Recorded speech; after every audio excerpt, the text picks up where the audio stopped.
Let's review. We have learned that every chemical process in our body is dependent on water. We have learned that our environment, the foods we eat, the air we breathe, the stress of life, it's incredibly acidifying to our body. And in order to maintain blood pH, our bodies will pull calcium from bones, it will pull minerals from organs to maintain that pH.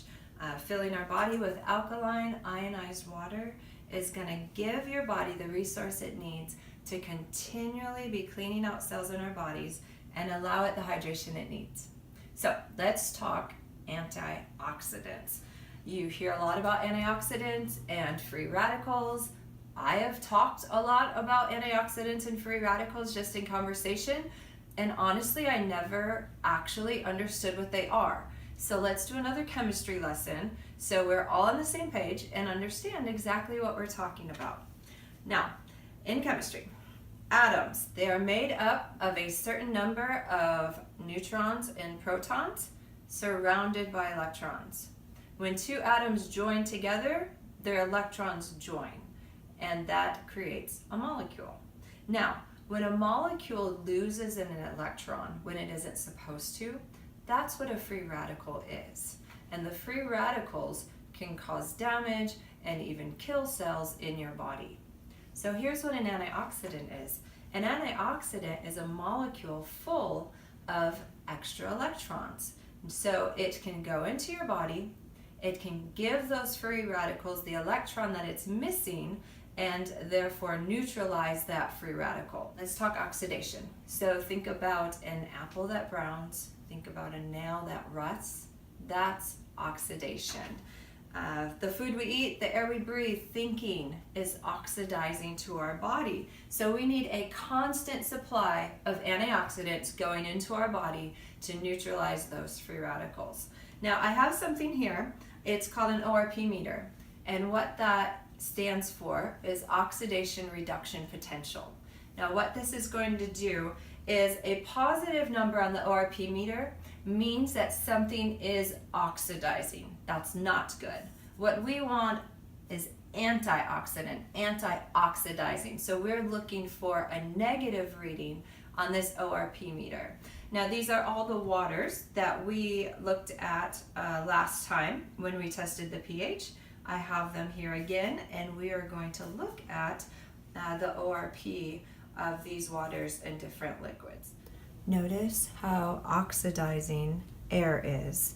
We're in the 300 range, 300, 330 range right now. A positive number, that means it is oxidizing to our bodies. Next, let's look at tap water. We put the probe in tap water and we are registering 360, 350 range.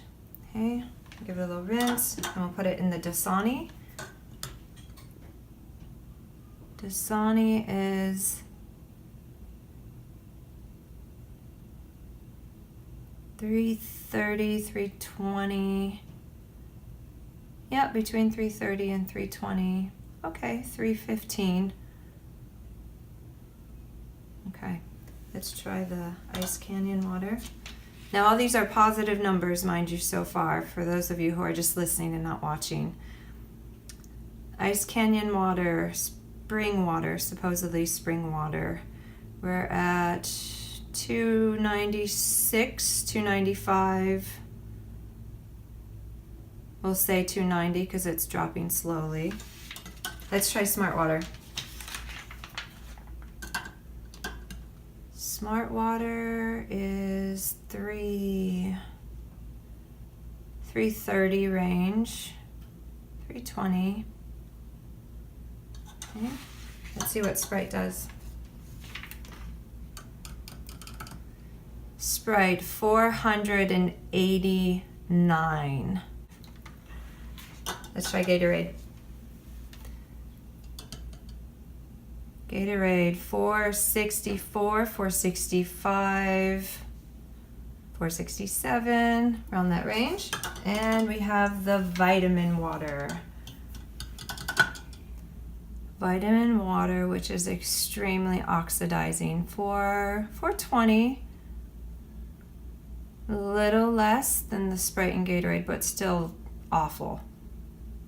Okay, 3. I'd say around 380, 390. Okay, let's take a look at the Kangen water. Now, we're not going to get exact measurements with ORPs, but we're going to get pretty close measurements. Now, look what happens when you put this probe in Kangen water. Right now, it's up at 600, positive 500. We put it in the Kangen water, immediately goes to negative. Negative 500, negative 540, 50, 60. Rapidly dropping, which is a good thing. Kangen water is registering negative 600, even better. I mean, it's continuing to move, but we know that it's at least negative 600. Think about what a drastic difference that is between the other waters and the Kangen waters. Okay, I'm going to turn that off. So I don't know really what else there is to say about that. It's pretty clear what we've seen here. And now that we understand what antioxidants are and free radicals, we can understand what these waters are doing to our bodies as opposed to what this water is doing to our bodies. Now, think about babies and how they are plump and soft and they smell really good. That's because they're alkaline and they're hydrated. Now, if you think about the aging and towards end of life, they are often fighting disease and are oftentimes just the opposite. But I don't think that aging necessarily needs to mean that we shrivel up like raisins and spend the end of our lives fighting diseases. What if there was a way to minimize that? Now, tomorrow we're going to talk about microclustering or structuring of water. It is incredibly fascinating the way these enagic machines can create a water that gives us just the right hydration that our body needs. So if you have any questions about the things I've been talking about, please message me. I have so much information and I'm happy to share it with you. Thanks.